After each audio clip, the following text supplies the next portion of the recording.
Okay, so let's begin. We have a lot of material to cover. In case you've just joined us, my name is Bob Chaput. I'd like to welcome you. For those who have been online for a while, welcome you again. I'm your host and will be your presenter today. I'll introduce myself a tad bit further in the presentation. I'd like to thank you all for being here today. I know if you're in healthcare, you're very busy people, and welcome you to today's session entitled How to Conduct a Bona Fide HIPAA Security Risk Analysis. Yes, there's a reason why I have underlined and said bona fide as an adjective, because there's a lot of hanky-panky going on out there, and a lot of head shakes and charlatans and bobbing and weaving and all kinds of nutty stuff that's being represented as a risk analysis, and oops, it's not. It's my complete pleasure, on a serious note, to welcome you all here to what I hope to be a very interesting session of learning and discussion together. That's the audience participation part of the program. I'd like to call your attention to the GoToWebinar control panel, typically on the right-hand side of your computer screen. If you lose it or lose this screen, you'll see a little starburst, a little GoToWebinar blue icon in your system tray at the bottom. You can restore there.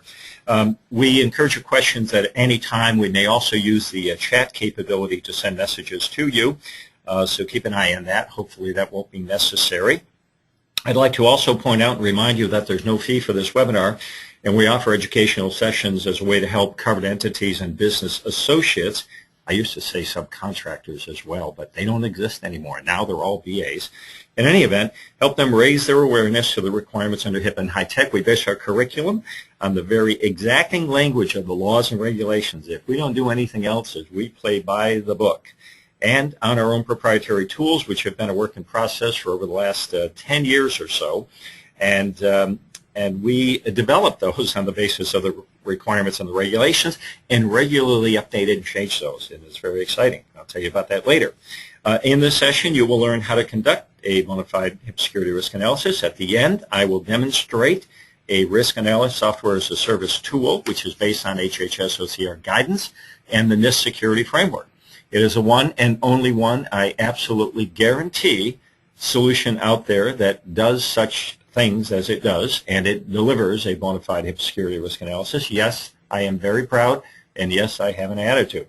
At the same time, be assured the majority of the slides, which you will receive, yes, you will receive, contain practical, tangible, actionable information that will enable you to complete this risk analysis. We are recording today's session. Barring any technical glitches, we'll have that posted within 96 hours of the event, typically faster, and it'll be up on our website along with the slide deck, and we'll send you a message at that time. So keep a lookout. If you don't see anything at the very latest within 4 days, then by all means let me know and we'll get things going. So thanks very much for joining us. I just want to provide a little bit of a caveat here. En route from the East Coast to the West Coast, I'm in a conference room in Dallas-Fort Worth Airport, hooked up to the in the Admirals Club to the American Airlines fine wireless network. And if slides progress slowly, please forgive me. Apologies in advance. I won't belabor that, but that's the deal.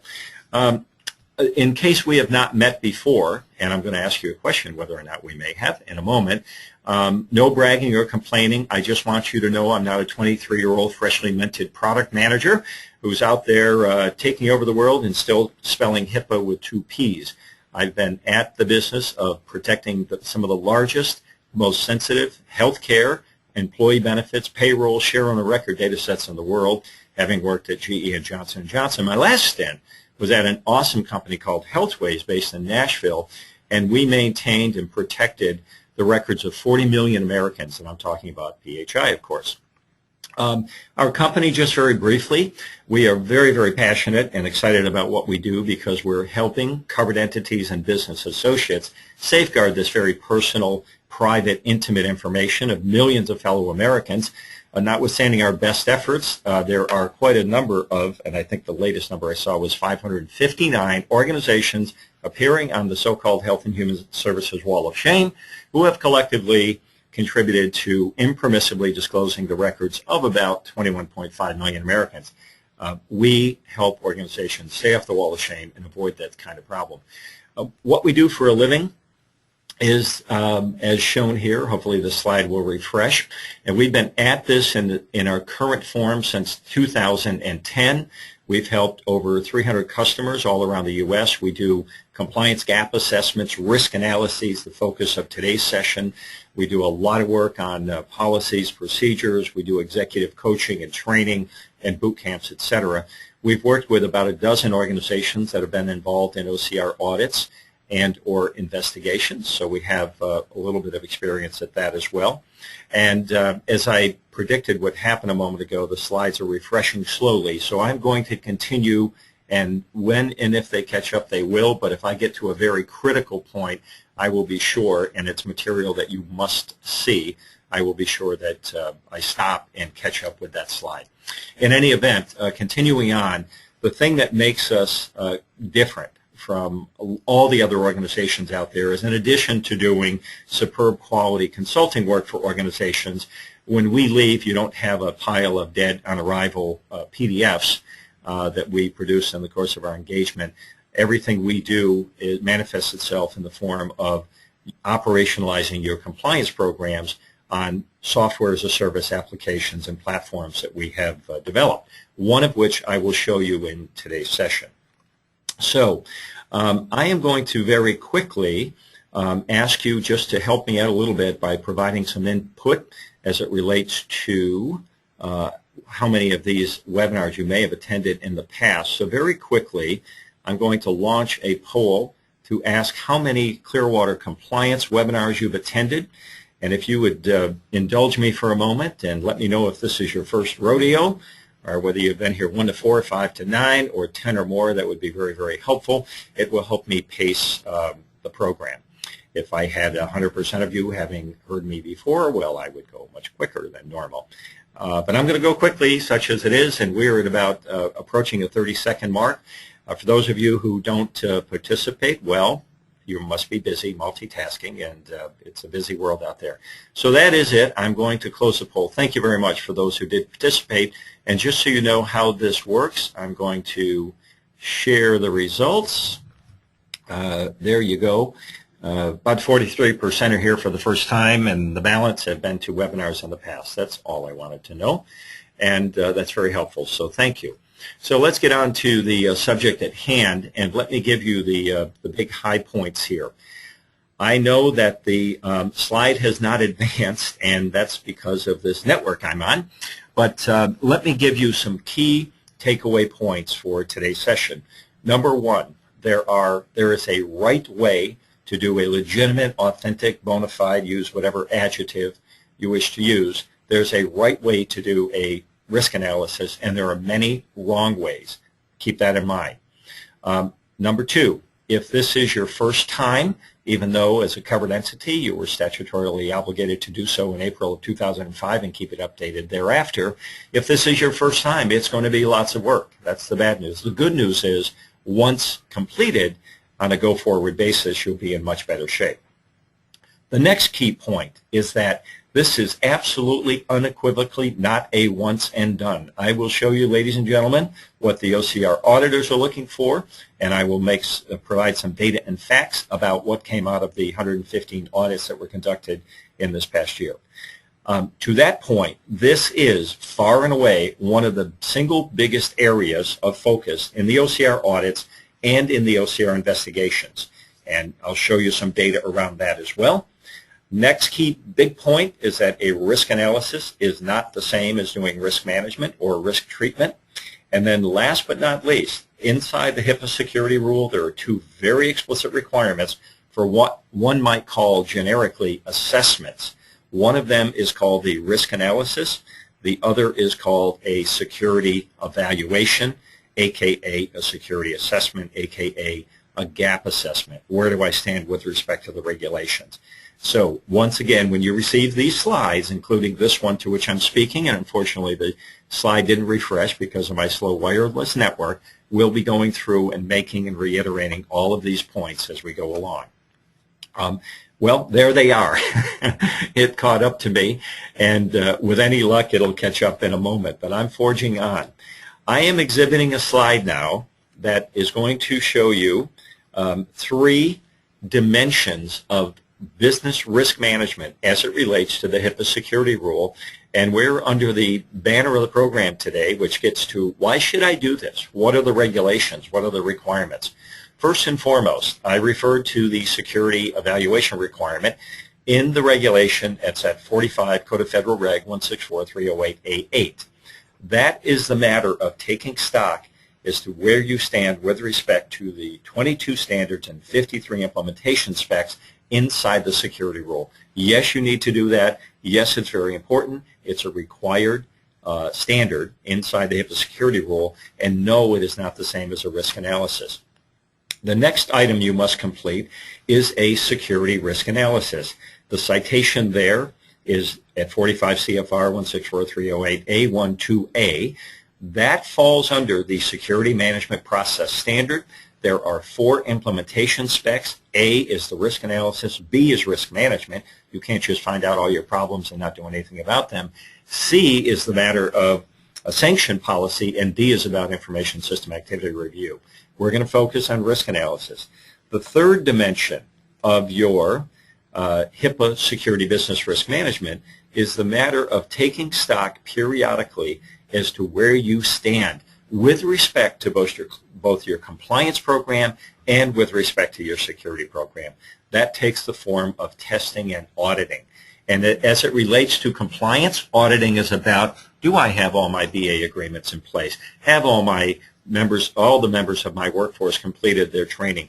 Do I have a refreshed, vibrant, up-to-date security awareness and training program with reminders? Am I indeed following the information incident response and reporting policies and procedures I laid down? On the security side, testing takes the form of pen testing, vulnerability scans, social engineering testing, network configuration reviews, and things like that, all of which are important but do not comprise a bona fide HIPAA security risk analysis. When you get your slide deck, and when this slide actually refreshes for you, there will be 2 hot links to webinars that we do on this matter that are related. One is entitled The Critical Difference Between the Security Evaluation and a Security Risk Analysis, and the other is How Do I Go About Actually Conducting That Security Evaluation? So that will be a slide you can take a look at. Now, for many organizations, this matter of doing a HIPAA security risk analysis came about as a result of meaningful use. Little did they know, or in some cases little did they care, that indeed this requirement goes all the way back to April of 2005. Technically, in February 2003, when the security rule was published in the Federal Register. Notwithstanding, there were a lot of laggards. And as soon as money became involved in the form of the Electronic Health Record Incentive Program, and the Meaningful Use Final Rule was published, with reference to, especially stage 1 was the initial attention getter, with reference to the requirement to do a security risk analysis, all of a sudden eligible providers, critical access hospitals, and eligible hospitals began to pay attention to the fact that they had to do a risk analysis. Ladies and gentlemen, it is not a new thing. It is the same old at 45 CFR 164.308A12A risk analysis that the security rule has required forever. Now, if indeed you happen to be one of those covered entities eligible for electronic health records incentive money, I would draw your attention to a document called the Guide to Privacy and Security of Health Information that the Office of the National Coordinator published in May of last year. And this is a great guide, and in the slide deck you will have reference to it along with hot links to actually download it. While it does have a little bit of a slant towards smaller organizations, it has a lot of great information about it. And probably one of the hallmarks of the document is the fact that there's a table that separates myth from reality, fact from fiction, as it relates to what a risk analysis really looks like. And it really underscores a lot of what we're going to cover in this webinar. Inside the slide deck, which you will receive, at the very end, you will find that complete table that includes all of the myths and the realities related to doing a risk analysis. But even more importantly, when you get this guide, if indeed you're motivated to do risk analysis as a result of meaningful use, I'd like to underscore a couple of points that are inside this document on page 27. The first is a reminder by the U.S. government that if you do a meaningful use attestation, you're making a legal statement. And when you make a legal statement and you ask the government for money, you might be at risk of, if indeed you're fibbing and you have not actually done a bona fide, legitimate HIPAA security risk analysis, you might find yourself in a position of having not only violated the meaningful use regulations, not only violated HIPAA, but indeed you might be subject to making a false claim. If you're not familiar with the False Claims Act, it's also known as Lincoln's Law, came about during the time of the Civil War when, yes, even back then, government contractors were cheating the U.S. government. And the point of the False Claims Act, also known as Lincoln's Law, is that you're not supposed to cheat the U.S. government. And inside this guide on page 27, it literally says that if you attest prior to meeting the meaningful use requirement, you can increase your business liability for federal law violations and making a false claim. By the way, separate and distinct from the OCR audits, CMS has commissioned an outside CPA firm to conduct audits. As one of my friends and colleagues, an attorney from Washington, Jim Piles, has taken to saying, as he did to me one day, Bob, did you actually think the government was going to hand out $30 billion and not circle back and test and check to see if people were honorably doing their meaningful use attestation? So heads up, if you're not motivated by the HIPAA security rule itself and all the increased enforcement, if you happen to be in that category of eligible providers, critical access hospitals, and eligible hospitals, you might be facing some other issues as well. In case you have not seen the HIPAA security risk analysis, quote-unquote, black letter language as it exists in the regulation, and remember, the security rule, like the privacy rule, like the breach notification rule, were promulgated from statutory law. These are administrative laws, and yes, you need to pay attention. The requirement to do a risk analysis is at that citation I've mentioned 2 times now, and it's about conducting an accurate and thorough assessment of potential risks and vulnerabilities to the confidentiality, integrity, and availability of EPHI. This is indeed on a slide, and you will receive this. In case you've not seen it, you can Google it and find the exact same words. Here's the point. Was to have been done a long time ago. It's to be done periodically. It's not a once and done. And there was some confusion and angst and consternation about what this means. And so as a consequence of it, in the summer of 2010, as mandated by the HITECH Act, the Secretary of Health and Human Services indeed issued some guidance. We're going to take a look at that guidance in a moment. And as soon as the slides refresh, I just want to give you a quick update. We attended a conference in Washington a couple of weeks ago, the International Association of Privacy Professionals, and many of the OCR officials attended and spoke. Leon Rodriguez, who's the director, whose name you ought to know if you're a business associate or covered entity, Sue McAndrew, deputy director responsible for privacy, Linda Sanchez, a senior policy advisor, and who was the other gentleman, Mr. Rinker, all spoke on the results of the complete set of 115 audits. And when the slides refresh, you will see, and when you receive them, kind of a breakdown of the total of 115 audits that were indeed performed. These audits included a number of health plans, a number of healthcare providers, and of course healthcare clearinghouses, all of which comprise in totality the body of so-called covered entities as defined by HIPAA. It's health plans, healthcare providers, clearinghouses. Anybody, of course, that does work for them is a business associate, and thanks to Omnibus, you become statutorily obligated to comply. Well, as a consequence of these audits, and I know the slide is slow to be refreshing. Let me just see if I can do there we go. As a consequence of these audits, 68% of the covered entities that were audited received an adverse finding as it related to doing a risk analysis. And on the center of the screen, it's a little bit blurry because I took the slide right out of the slide deck. The finding of no complete or accurate risk assessment occurred in 47 providers 27 health plans, 2 clearinghouses, and again, if you do the math, it adds up to 68% had adverse findings. The upshot of that is that there is consideration being given, at least based on the public comments that have been made by the OCR officials, that the next round of audits could begin to focus in on this very, very fundamental core requirement. In fact, they also went on to provide that they did some quote-unquote root cause analysis, and they said to the organizations that were audited, so why not? Why didn't you do this? What was the reason? And most of the time, organizations said, about 30% of the time, they said, we didn't know we were supposed to do this. And that is not going to pass muster going forward. I will guarantee you, and I'll show you some definitions in a moment that you need to memorize, and we'll be sure to show that slide. Other causes, in addition to I didn't know, remember the old expression, ignorance is not an excuse. Some said we don't have enough people. Others said, well, we got it started, we couldn't complete it. But the other top root cause was utter, complete disregard for what was in the regulation. Again, it's not going to pass muster. Here is a slide where I'm going to pause, and great, it's now refreshing.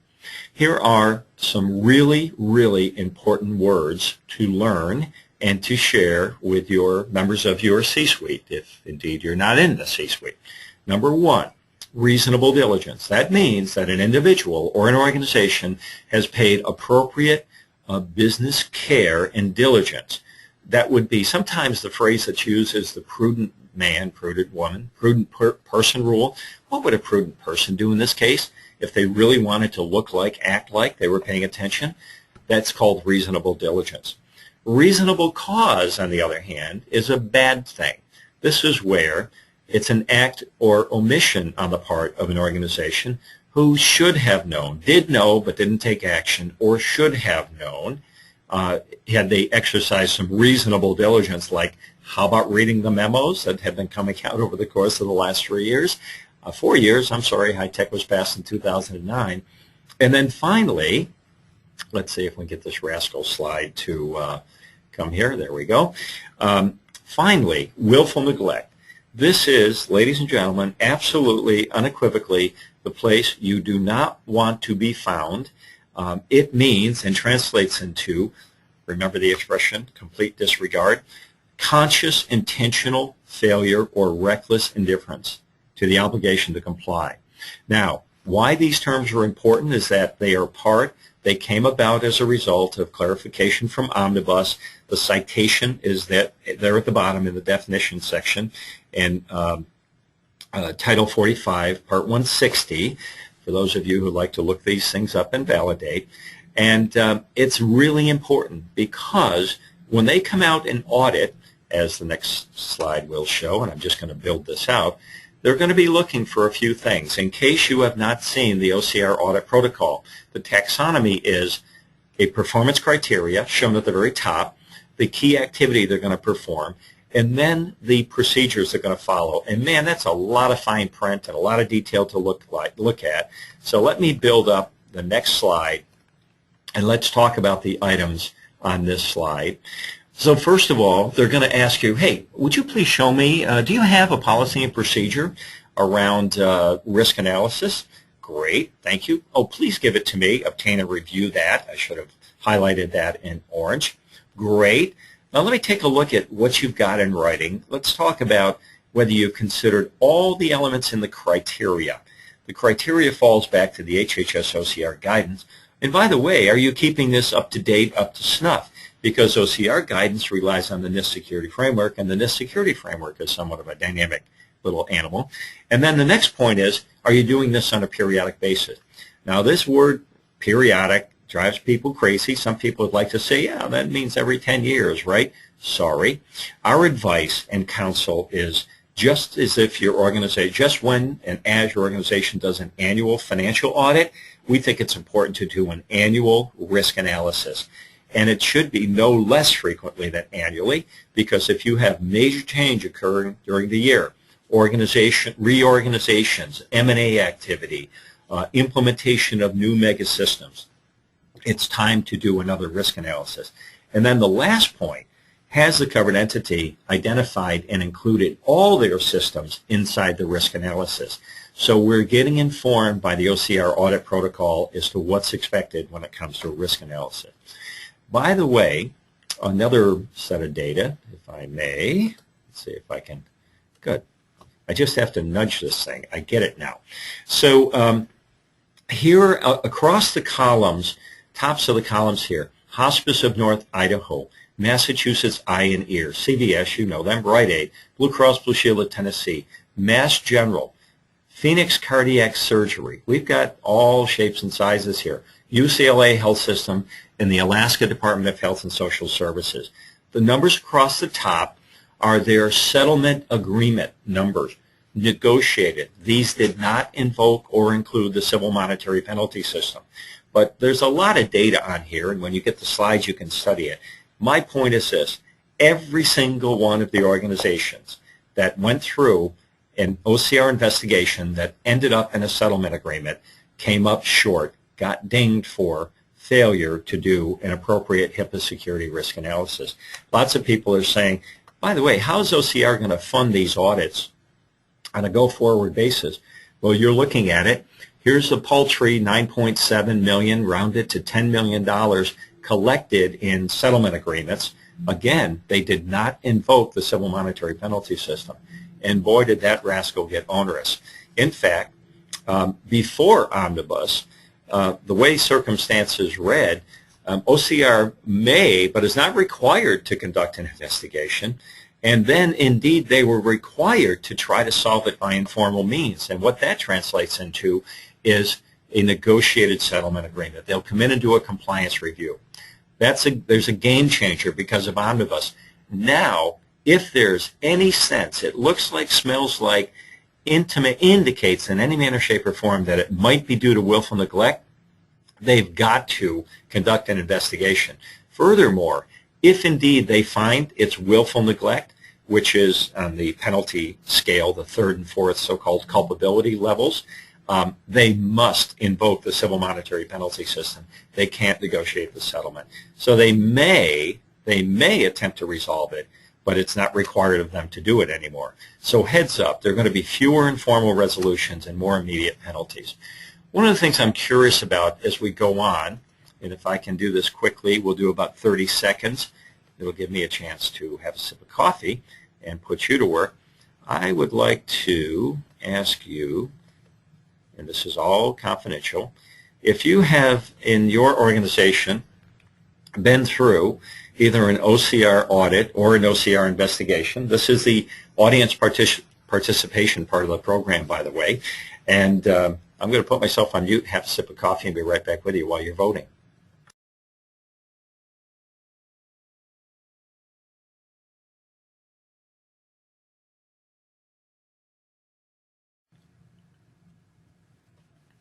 Okay.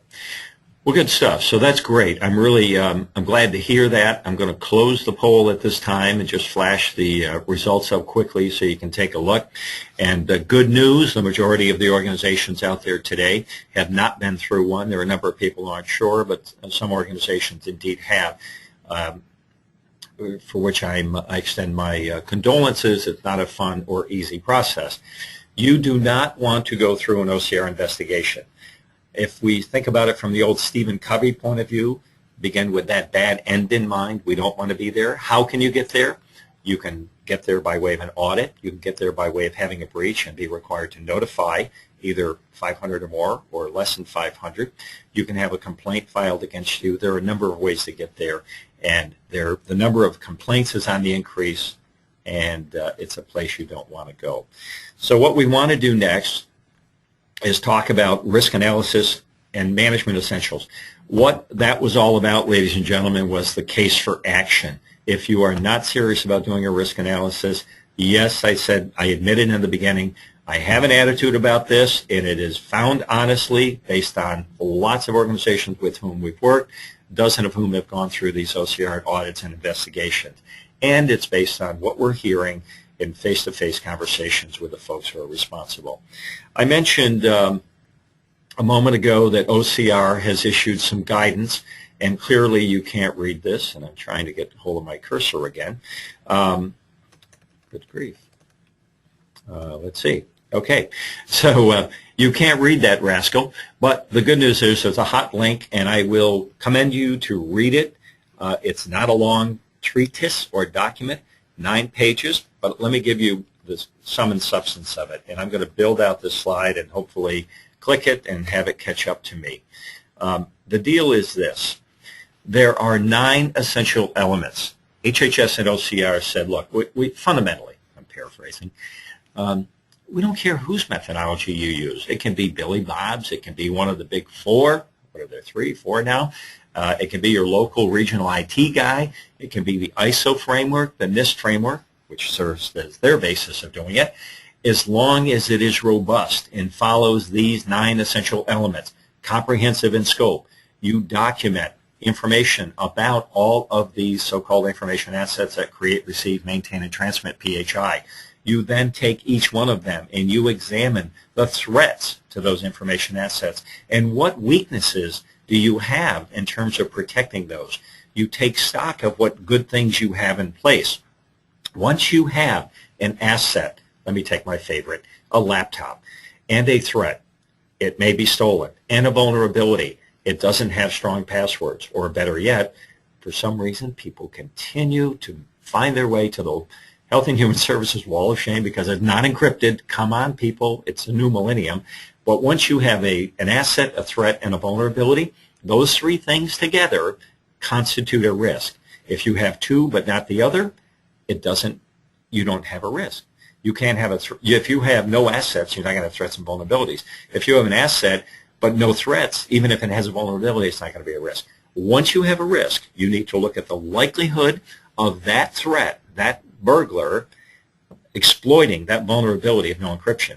And were he to do so, in the next step, you need to determine, he or she, of course, come on, let's be generic here. If they were to do so, you need to determine the level of risk. And then you need to finalize your documentation and periodically review it and update it. That's what risk analysis is all about.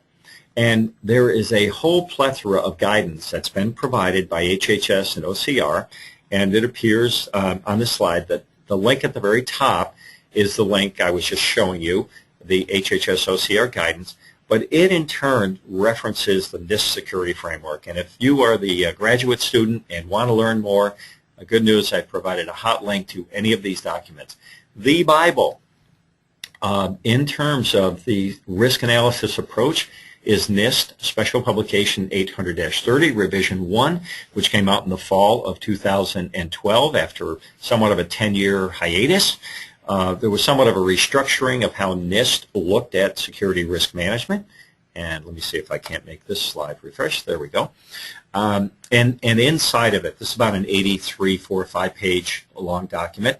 But what you see over in the graphic over on the right-hand side is that fundamental process, that the same thing that HHS and OCR looked at a moment ago. So this slide is going to be interesting. It's a build-out slide, and let me try to go through it. This is the heart of the essence and the essence of risk analysis. Look, your organization or you personally as an owner have assets that you value. And as a consequence of that, you wish to minimize any risk to those assets. You can think about your home. You can think about your car, if that helps you go through this model. Additionally,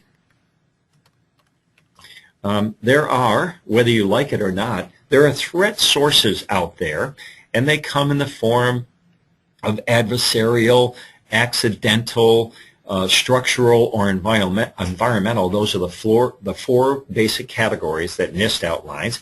And whether you like it or not, there are threat sources out there. Threat sources give rise to threats that increase risk to your assets. And in those threats can exploit vulnerabilities or weaknesses that may exist in the fact that you don't have appropriate protection. So those vulnerabilities can further lead to risk. What you need to be as an owner is you need to be aware of those vulnerabilities, and when you're aware, you implement what people call controls or safeguards or sometimes countermeasures to offset the vulnerabilities, and these help you reduce the risk. But your controls may not be kept up to date. You may have implemented antivirus, anti-malware program. It may contain vulnerabilities because you're not keeping it up to date. So you have to circle back through. Ladies and gentlemen, if you're having a conversation with anyone about doing risk analysis in your organization, and they are not talking assets, they're not talking risk, they're not talking threats, vulnerabilities, and threat sources and controls, then you're talking to the wrong person. This is what bona fide risk analysis is all about. I talked about those 4 categories, and so if you want to begin to think like a risk analyst, here's how NIST breaks it down. By the way, there are thousands of threat sources. These are not a list of all the threat sources. These are simply the categories. Adversarial. It could be an insider, or it could be an outsider. You may have a maligned employee, disgruntled, unhappy person. And by the way, most of the issues in organizations today, notwithstanding the Mandarin report and the guy sitting in the building over in Shanghai and the Russians and Crimea in the Ukraine, those aren't your biggest issues, I guarantee. Accidental is the next category. Human beings make mistakes. Privileged users make mistakes. Could be structural. Remember, this is electromechanical equipment, and it fails. And, of course, it could be environmental. This is the definition of a threat source according to NIST that appears at the bottom of the screen. If you want to continue to think about a risk analyst, you've got to get this idea of threats ingrained in your brain. Threats, which comprise typically threat sources or actors and threat actions, can exploit weaknesses that exist as it relates to protecting your assets, and as a consequence of that exploitation of a weakness, it can cause adverse impact. Risk analysis, then, is the process of going through and understanding all of your risk so that you can make judgments about the adequacy of current controls and or what controls you need to implement in the future. Once you identify all your risk, that's risk analysis, you then need to think about dealing with them. So think about risk analysis as identifying your risk. And guess what? They come in all shapes and sizes, and here's the bad news. If you do this properly, you will find lots of risk. I bet you'll find hundreds if you do it properly. That's the bad news. The good news is if you also do it properly, you'll have a natural rank ordering or prioritization from the most serious to the least serious risks that you have. Once you identify them, you then get into management mode. Your choices are 4 classic things. I can avoid risk, I can accept risk, I can mitigate risk, or I can transfer them. And there are certain combinations you can do. Take that laptop example. I could avoid the risk, come into the office one day and issue a memo to everybody in the organization that we're not going to use laptops anymore. That takes care of that. May not be very prudent or practical in this day and age. The other thing I can do is call my cyber liability insurance guy and say, you know what, not only am I getting rid of all the laptops and handheld devices, I also want to raise the ante on the policy. The next thing you can do is mitigate it. Hey, hello, it's a new millennium. How about encrypting the laptops and other mobile devices, and in combination with my cyber liability insurance guy? And in the end, no organization avoids, transfers, mitigates all risk. You will, by definition, because you don't have a bottomless pit of money, I don't think, you will by definition accept certain risk.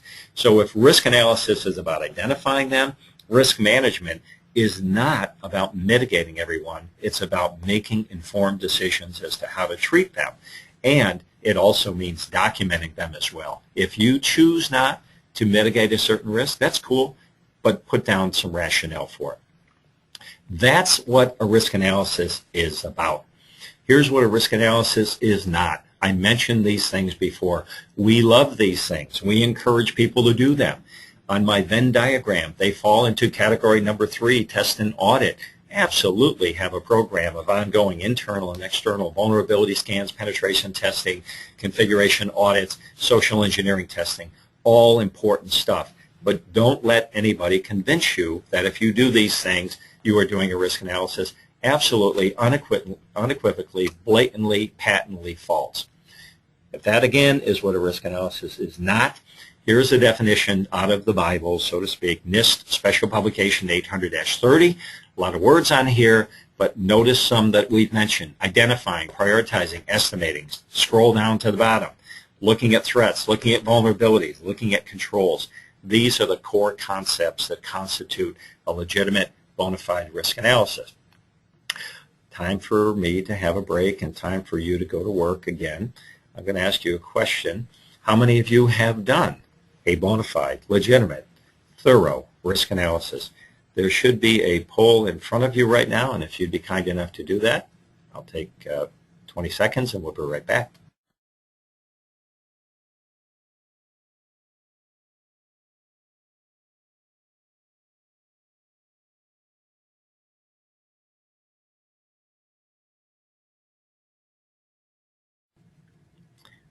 Okie dokie.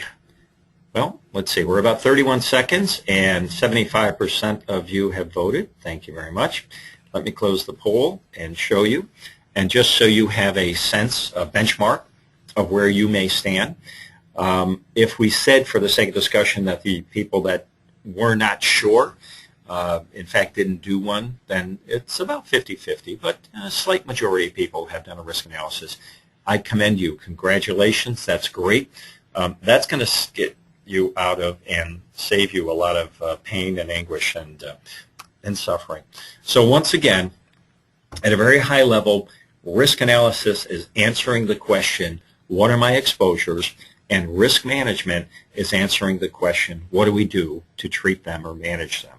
Both are required. If you're coming to this purely from a monetary motivation about meaningful use incentive money, yes, ladies and gentlemen, it doesn't just say do the risk analysis. It says, and correct the deficiencies that you find as well.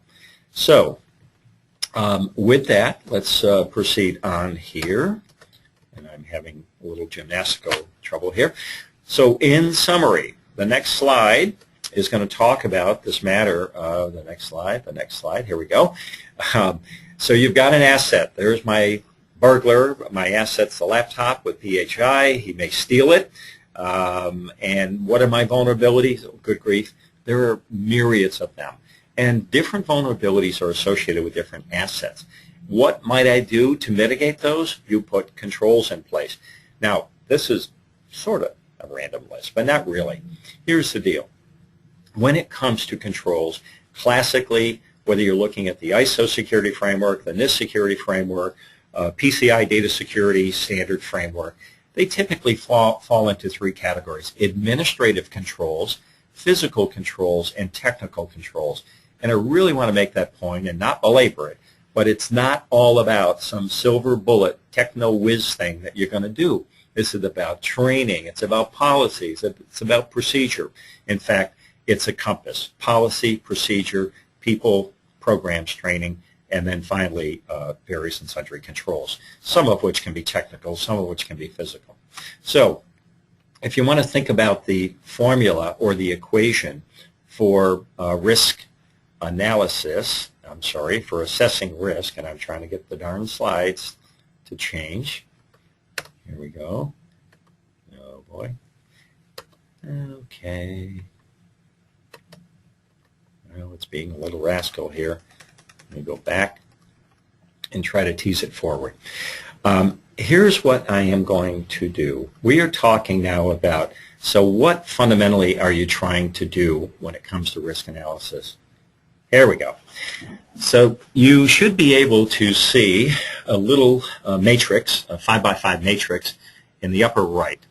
And fundamentally what risk analysis is all about is figuring out whether you have critical risk, whether you have high risk, whether you have medium or low, into what cell, what are all your risks, and into what cell do they fall. And one can, and we indeed have, devise a simple algorithm for helping to determine that based on the likelihood of a bad thing happening, and were it to happen, what would be the impact.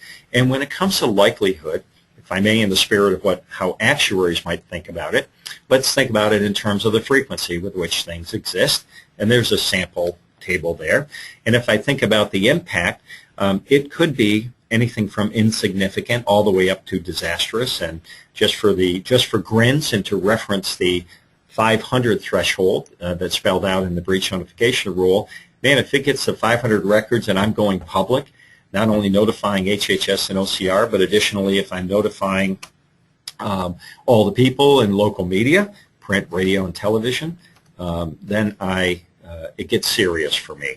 And what you can think about is that using this matrix, just doing a little bit of simple multiplication, and so if something is that laptop going lost or missing, by the way, 12,000 a week in the United States, laptops go lost or missing, and in terms of if it had PHI, let's say, well, there were a couple of laptops at AvMed, the big health plan in South Florida, that collectively or together had 1.2 million individual records on it. They're facing a class action lawsuit right now. They're on the wall of shame. It's a big mess. I would call that a critical risk. Almost certain, it happened, 12,000 laptops a week, and disastrous, yes, that would be critical. So as you can see, depending on how the arithmetic works out, you're able to naturally categorize these things. So let's talk about how we actually do a risk analysis. If I put it in big terms, it's about doing your information asset inventory, everything that creates, receives, maintains, or transmits PHI. And if you're talking about a hospital system, a large health system, for that matter, even a small medical practice, you've got electronic medical record system, you've got a practice management system, likely you've got it flowing through email, you probably have some other servers, maybe a file print server. Oh, don't forget those hard drives on the printers, copiers, and scanners. Then you need to understand the threats and vulnerabilities.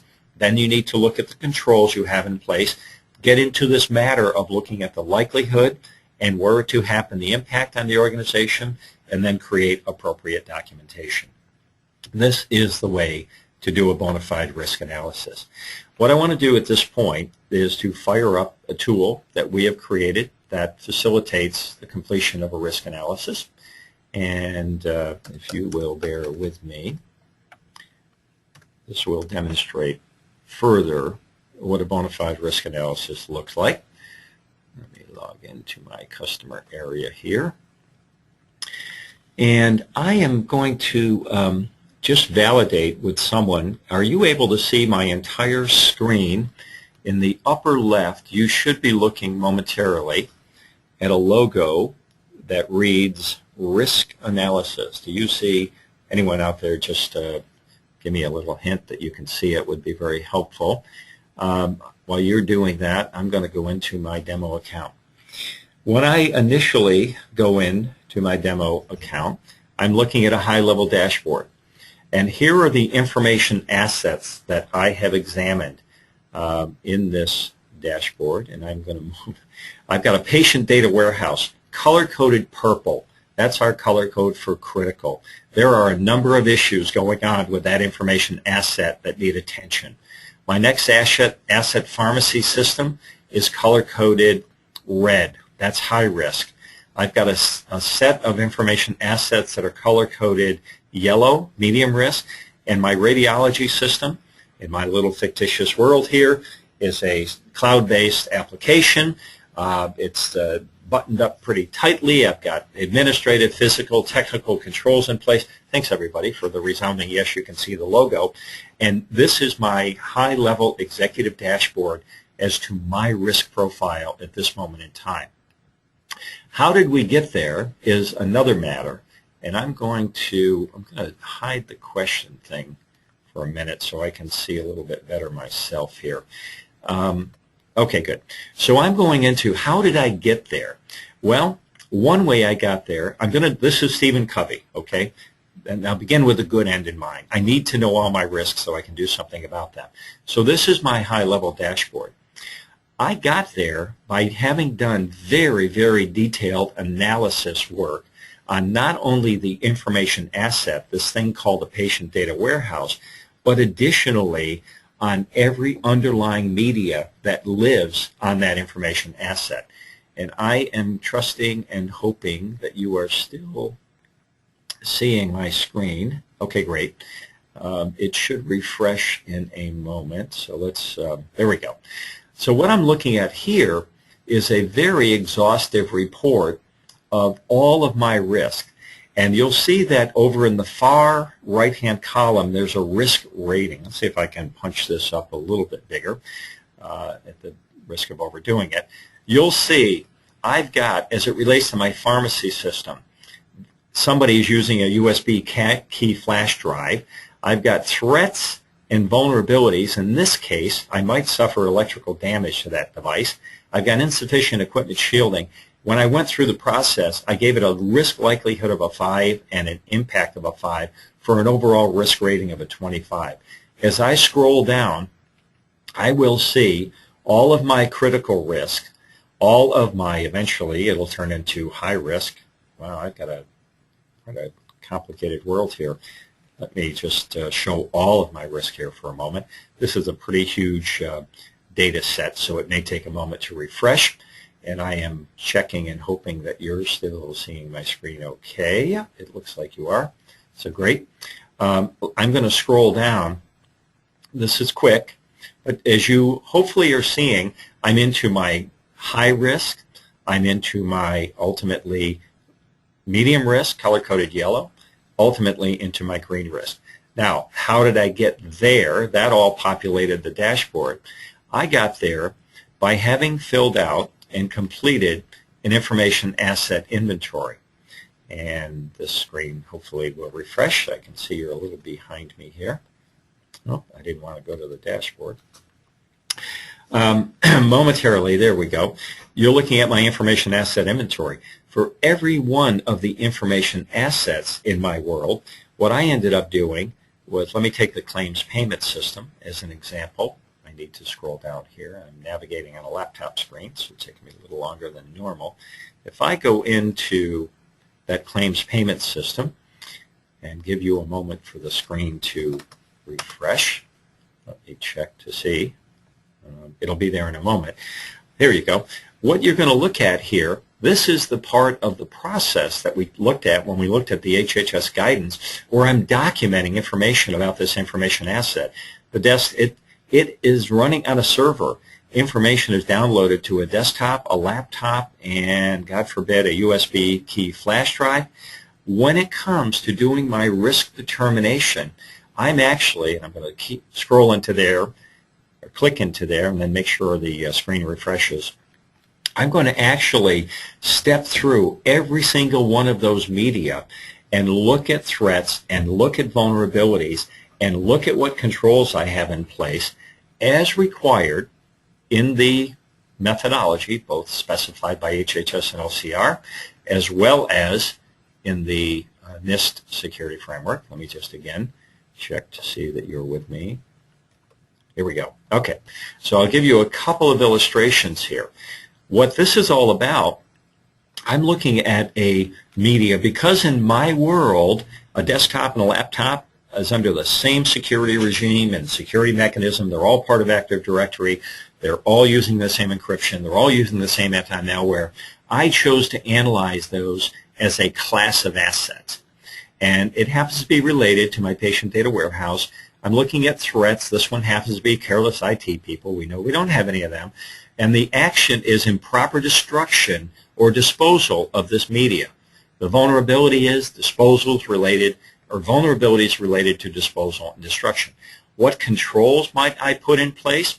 Device reuse and disposal policy and procedure. The simple view of the world is spelled out in this little window. I can have security, privacy, and awareness training.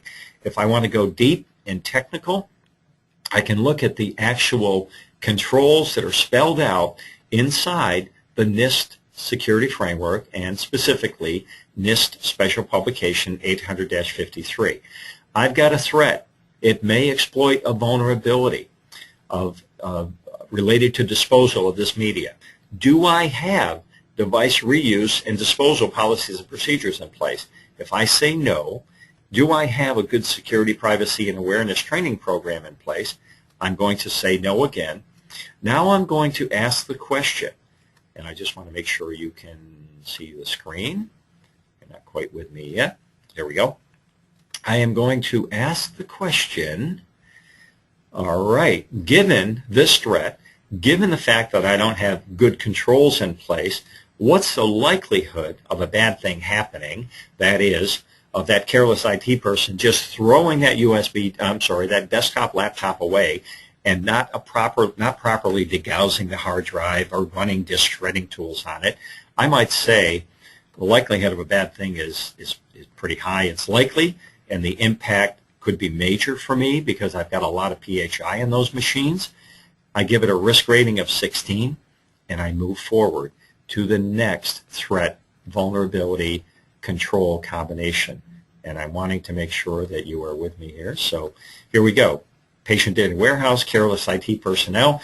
And as you see, what we do is we cycle through all the combinations of threat agents, threat actions, vulnerabilities, and examine appropriate controls that we ought to have in place. That, ladies and gentlemen, is what constitutes a bona fide, legitimate HIPAA security risk analysis. I'm going to go back to the slides and just validate that you came with me here. And let's bring this down the home stretch. So I also want to get the question and answer panel out. You can't see what I'm doing, but I am hiding some things so I can see you. Okay, great. So here's the part. This is, again, the audience participation. I'm dying for any questions you may have. When you receive this slide deck, you'll see some screen grabs from the tool that I just showed you, including this matter of stepping through the various threats and vulnerabilities so you can see. Whoops, let me just go back. I didn't want to do that. Okay. Bear with me, ladies and gentlemen. On faster networks, this usually goes much more smoothly. So, pardon me, so that you can get a sense and a reminder of what this tool is like, there are a couple of screen grabs in here, and they show you what the risk rating report looks like. They show you what the dashboard looks like. Let us see. There we go. This is what doing a legitimate risk analysis. We've had a number of the organizations with whom we've worked, I mentioned, go through the OCR audits and investigation, and this has been examined by OCR auditors, and we have received great accolades and thumbs up for having such a robust process. So to bring it all together, I'll wrap up with the following slide, if I can. There we go. So here's what we do. We have 3 industry-leading software as a service applications. I just gave you a quick look at risk analysis. We have a tool that does the security evaluation at 164.308.88. Where do I stand with respect to the regulation? We have a tool that does the same kind of analysis against the privacy rule. And then, of course, we have the risk analysis tool. So our tool set spans privacy rule, security rule, breach notification rule, covers all 3. And as it relates to how organizations may work with us, there are a number of different approaches, and it depends on your budget, which is the y-axis, and the level of assurance that you're looking to achieve initially. And with any luck, this screen will refresh. So there are 3 ways in which we can assist you. One, we have some organizations who simply look to us and subscribe to our software. And for those of you I've spoken with before, you may remember or heard me say we use this fishing metaphor. One scenario is that some organizations simply or strictly subscribe to our software, and they use their internal staff to get their work done. In another scenario, organizations subscribe to the software and engage us to oversee what they're doing. Make sure they're baiting the fishing poles properly. Make sure when they catch the fish, they're skinning it appropriately. And otherwise, hating to switch metaphors on you, just making sure that, and helping to ensure that they color within the lines. And then the third way in which organizations work with us is to engage us to do the entire risk analysis from beginning to end. And we've taken to, and we've dubbed that the so-called phishing charter, and maybe the screen will refresh here in a moment. So I've got a question here from Terry. When you're working with a single physician or small group, is it appropriate to scale back the risk analysis, or are all these steps necessary?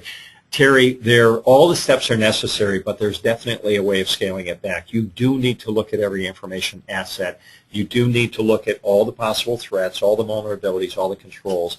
Separately, we have a mechanism to do that where what we end up doing is using the tool that I just showed you ourselves and doing a lot of discovery work to to help you be in a position to produce the legitimate risk analysis report that you need. The next question I have from Mark is, if a practice goes through an OCR audit protocol, does that meet the need? No. Here's the deal, Mark. 164308 covers every single one of 22 standards and 53 implementation specs inside the security rule. The audit protocol does not cover every single one of the 22 and in 53 respectively. So it's a fine yeoman's effort and a good start, but I'd be very cautious of using that as my checklist for meeting 164308. The second part of it is that 164308 requires not only the non-technical, but also the technical review as well. By the way, when we do the so-called full-bore phishing charter and help organizations go through this process, what we end up doing is we call it a risk analysis workshop, and momentarily these slides will refresh, hopefully. I'm trying, ladies and gentlemen. But the workshop is 3 major steps. A preparation step, whereby we do a lot of data gathering. We complete the information asset inventory. We come on site. We spend a number of days, depending on the size of the information asset inventory, doing discovery work, identifying threats, discussing controls that you have in place. And then finally, we will, trying to get this slide for you. There you go. Finally, we will depart and go away. We'll populate that software as a service tool for you, do follow-up, do the analysis, and develop for you a legitimate, authentic HIPAA security risk analysis. Raymond asked the question, what's the price point for a single practitioner office? There are 3 or 4 parameters that enter into that, Raymond. It could be as little as $1,200. It could be as much as $2,500. And what we need to do is gather a little more data from you. If we have time at the end, I'll show you a form that you can actually complete to provide that information. So when we do a workshop, ladies and gentlemen, on this next slide, which I am striving to get in front of you, there it is. Here are all the deliverables that come out of it. You get an independent objective review. We actually nail down the requirement for a risk analysis tighter than what you're ever going to see from anyone. I guarantee that. You'll have a preliminary remediation plan. The tool will be fully populated, and now instead of a bunch of dead-on-arrival PDF documents, you've got a living, breathing platform, because once you populate that tool, you can then build your remediation plan, as we do when we do the work for you, around that. And as you implement controls, you can go in and change responses to things so you can actually see that living, breathing platform show that you're making improvements as you go along. On the next slide, which you'll receive along with the rest of it, there are 2 resources that I want to make available to you. Excuse me, and the links are provided. One is a risk analysis buyer's guide, and it goes through a series, I think, of about 25 questions that you should ask of anybody you're considering to do risk analysis for you. And then on the right-hand side, on our website about HIPAA.com, is quite a large collection of resources that we have developed to help people address and complete the risk analysis business. So let me wrap up, summarize. First and foremost, read the HHS OCR guidance. You can Google it or wait for these slides. Number 2, if you were talking to people about risk analysis and you don't hear these words cross their lips, assets, threats, vulnerabilities, controls, threat sources, run for the hills. They don't know what they're talking about. They don't know what they're doing. Make sure what you're doing meets those 9 essential elements in the HIPAA security risk analysis. As I said before, don't call the Geek Squad. We love all these tests, pen tests, vulnerability scans, etc. They're wonderful. They're part of your audit and validation and testing of the efficacy of your controls. The next point, and I am working to get this slide in front of you. Okay, we have it. The next point, please do not think this is a project, once and done. It's a program. It must be performed periodically, and they're auditing for that. And then last but not least, I've said it several times right now, be very careful for those organizations who are going to come in and hand you this dead on arrival PDF. You ought to be thinking about a living, breathing risk management platform. I'll wrap up by saying we've got some webinars like this one that we'd love to have you attend at any time. And that slide is going to be in your slide deck because it's not cooperating with me right now. And then finally, as we wrap up, the very last slide, and I will try to get this up here so you have my contact information. Here I am. This is Bob Chaput. We are 4 minutes past the hour. As you leave, thank you very much for joining us today. If you must rush off, I'm going to take questions for a couple more minutes. If you must rush off, there's a brief exit poll. If you'd be kind enough to give us your feedback on the webinar, I would very, very much appreciate that. And with that, I'll take any questions you may have.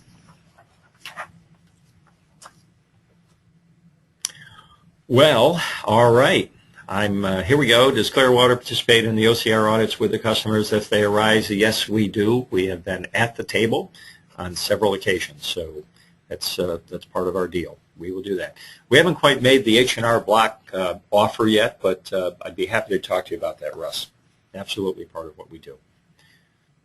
Any other questions? You're very welcome. You are very welcome, Tony. Thank you for the kind words. It looks like the audience has dwindled down to about 80 people, so I see that people are running off for lunch or running off for their 1 o'clock meeting. Thank you very much, everyone. That concludes today's live event. I want to thank you for your time and attention. Have a wonderful day, and good grief, it's Monday. Have a wonderful rest of the week. Take care.